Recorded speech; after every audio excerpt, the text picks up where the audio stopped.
Hello and welcome to Winchester News Online. I'm George Berridge. Today's top stories.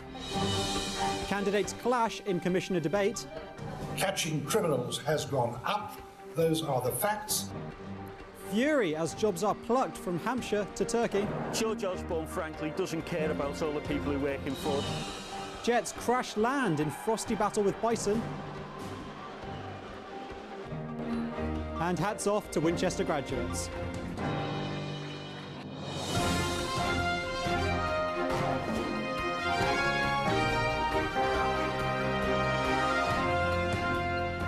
But first, as you probably already know, Barack Obama is back for his second term at the White House. Here at WINOL, for the first time ever, we produced our own presidential election coverage. With me is Ali Al-Jamri, the programme's producer. Ali, this must have taken a huge amount of work to put together. Yes, we have produced an election broadcast before, so this time we tried to do quite a few new things. The most major of which was our international correspondence with America. We had a journalist in Illinois, Barack Obama's state, home state, of course, who kept us up to date with all the latest news as it was coming in. We also had a brand new live blogging service on our website, which kept our readers up to date as everything was happening in America over the night. Brilliant. Thank you for that, Ali. Now, who is to become the police commissioner for Hampshire? Leading figures from police, local government and business packed into Winchester University's Stripe Theatre to try and find the answer. All 6 candidates took part in a live question and answer session, which was filmed by WINOL and BBC South. The event was organised by our political editor, Lewis O'Brien, who has this roundup of the night's events. The Police and Crime Commissioner elections are predicted to have a low turnout. This was not the case in Winchester last week, where the 6 candidates took part in a live debate in front of a packed audience. The event, chaired by BBC South's Alex Forsyth, saw the candidates answer questions from the general public on topics from speed cameras to how they would tackle crime. The budget has been cut in the Hampshire Police Service. Crime has gone down. Catching criminals has gone up. Those are the facts. Crime has not gone down. What is happening, and we have to recognise this, is that crime is not being properly recorded. The role will see the new commissioner work closely with local people on how they feel policing should be tackled in their area. For 2 of the candidates, their emphasis will be upholding this pledge. I would want to put myself back out to the community so I can hear firsthand that they're not happy or they are happy or they think money's been spent wisely. So I'd want to be very transparent and do that. By reducing offending, by reducing reoffending, then we will have safer streets and safer neighbourhoods across Hampshire and the Isle of Wight. You've heard tonight, of course, it's going to make 10 times, 100 times easier if we have active citizens. Get involved, keep involved. Thank you very much. Good night. Lewis O'Brien there reporting. Now, for full coverage of the debate and interview clips with the other candidates, log on to winol.co.uk. Also, don't forget polling stations open on November the 15th. Now, it's emerged that a Ford factory in Turkey is getting an £80 million loan from the European Investment Bank.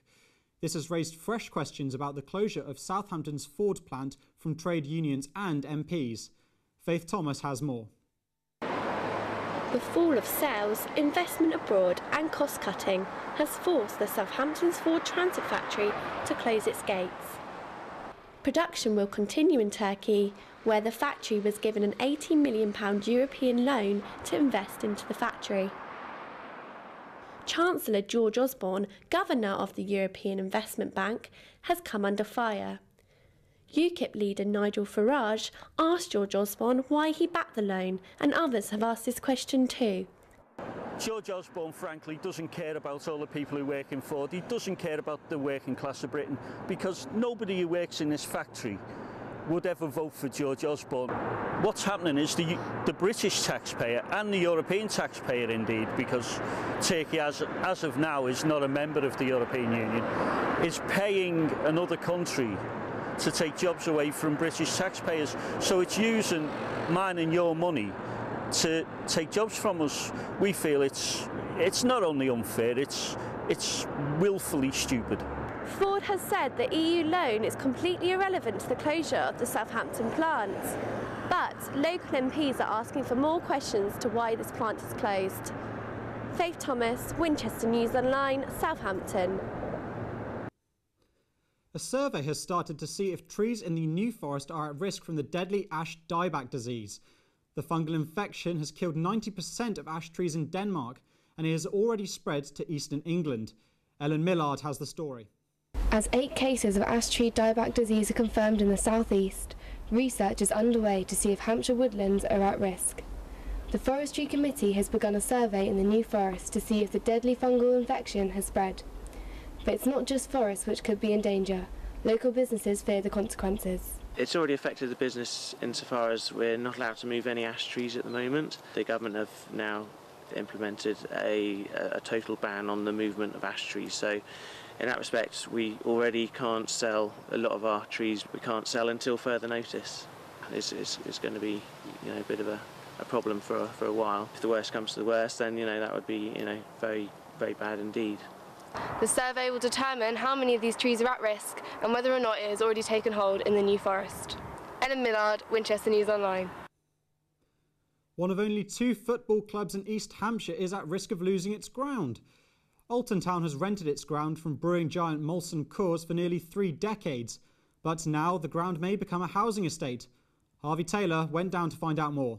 Alton Town Football Club face the prospect of being without a stadium next season. Molson Coors, the owners of the Coors Sports Ground, have decided to sell the land for property development, which would bring to an end Alton's stay at the ground lasting nearly 30 years.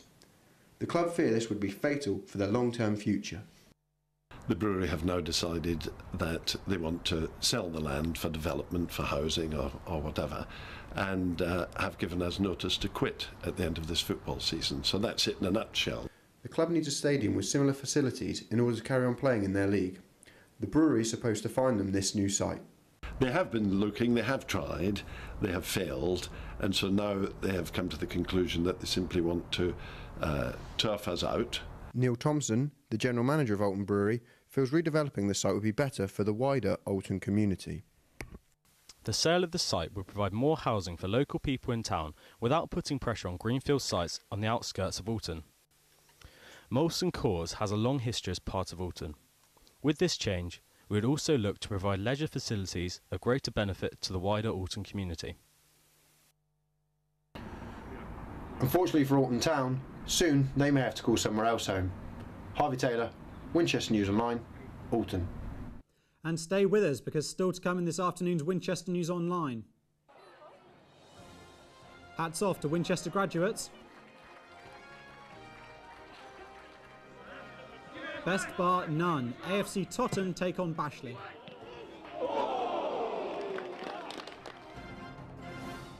In today's other news, plans to add fluoride to the tap water of thousands of Hampshire homes are still on course, despite the move being met with 73% public disapproval. Local MPs have also submitted complaints to Parliament. Thousands flocked to the 54th annual torchlit procession through Winchester Town Centre. The bonfire and fireworks celebration takes place every year, and the displays are seen by an audience of over 10,000 people. And now it's time for the sport. Here's Harry Parkhill in our Sports Centre. AFC Totton's new manager Steve Riley spent 7 years at Bashley, who are Totton's opponents this week. Liam Garahan was at the game to see if Riley had a happy homecoming. Steve Riley may have signed most of Bashley's players, but he shouldn't be expecting any favours, as they'll be looking to get one over their old boss. It was the Stags of Totton who got off to the better start. Dave Allen forced the keeper into a smart save to his left. Totton made their early pressure pay as James Coots curled his shot into the bottom corner.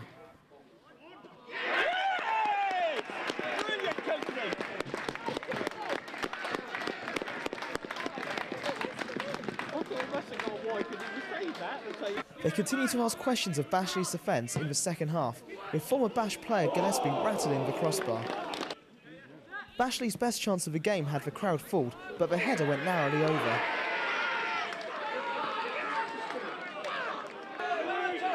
Dave Allen latched onto the end of a drilled cross, sending the ball into the empty net.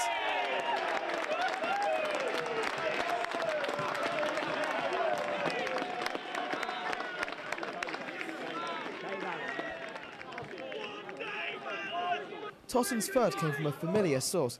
Gillespie finally finding the back of the net with a little help from his former teammates. So it was Riley Staggs who travelled back across the New Forest with 3 points. A triumphant return.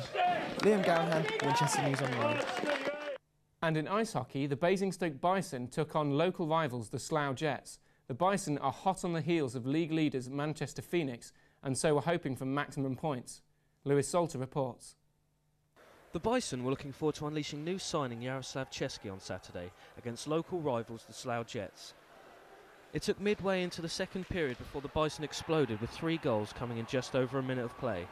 The first was mauled in by Joe Rand. The second came when player coach Doug Shepherd sent the puck gliding past the Jets netminder. And the third, a coolly taken finish from Joe Miller. The Jets' frustration was evident as the atmosphere on the ice reached boiling point. Jets greener felt that Joe Rand had deliberately struck him in the face with his stick. The Bison managed to make the score 4-0 2 minutes before the end of the second period, through Greg Owen, who was assisted by new boy Chesky. It seemed as though the Jets' fuse had finally been lit in the third period, as Bakralek opened the scoring. It didn't take much longer for Bakralek to provide more fireworks, this time in the form of a scuffle with Bison defenceman Alex Simmons. It was the Bison who provided the next goal, as Joe Miller once again beat Greg Rockman. Tuwalski managed a consolation late on, but it was the Bison who had the last laugh 2 minutes from time, as Doug Shepherd scored his second, leaving the final score 6-2 to the Bison. Lewis Salter, Winchester News Online, Basingstoke. That's all your sport this week, but make sure to watch this week's Sports Week for full highlights and all the local sports news. Now, more than 1,600 students are graduating at Winchester Cathedral in ceremonies held throughout this week. Jack Webb reports among the crowds of new graduates and their proud parents. It's graduation week for Winchester University students, and the ceremony takes place in the famous Winchester Cathedral. Oh, it's been fantastic, absolutely fantastic. I mean, you know, one of the great things going to Winchester is that you get to go in the cathedral. Fantastic graduation, good to see everyone again, 2-1, so I'm happy. These freshly graduated students flooded out of the cathedral doors and they couldn't be happier. The cathedral has always been the site of the graduation ceremony, and what a sight it is for these happy graduates. Jack Webb, Winchester News Online, Winchester.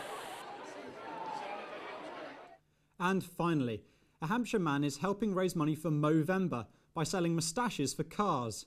His concept of mowing your ride has already gone international, with orders coming in from as far as Canada.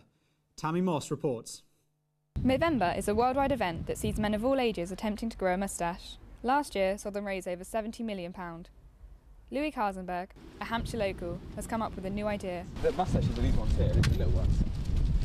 And then we do like a super mow, and then we do like a massive one, which is like we're selling it for £1,000. No one has said to me it's like a bad idea sort of thing, which is quite good. The receptions are really positive. It's just a bit silly, but I wanted to do something different. I didn't want to steal anyone's thunder or anything. I wanted to help them, and the best way I knew how was with cars. Movember is a charity that raises money and awareness for testicular and prostate cancer by growing a moustache. Moustaches are already being seen on cars worldwide, with orders coming in from Canada, Holland and America. Tammy Moss, Winchester News Online, Winchester. And that's it from us at the moment. Don't forget to visit us at winol.co.uk for all your latest news. Until then, thanks for watching and goodbye. We'll leave you with pictures from Saturday's fireworks display.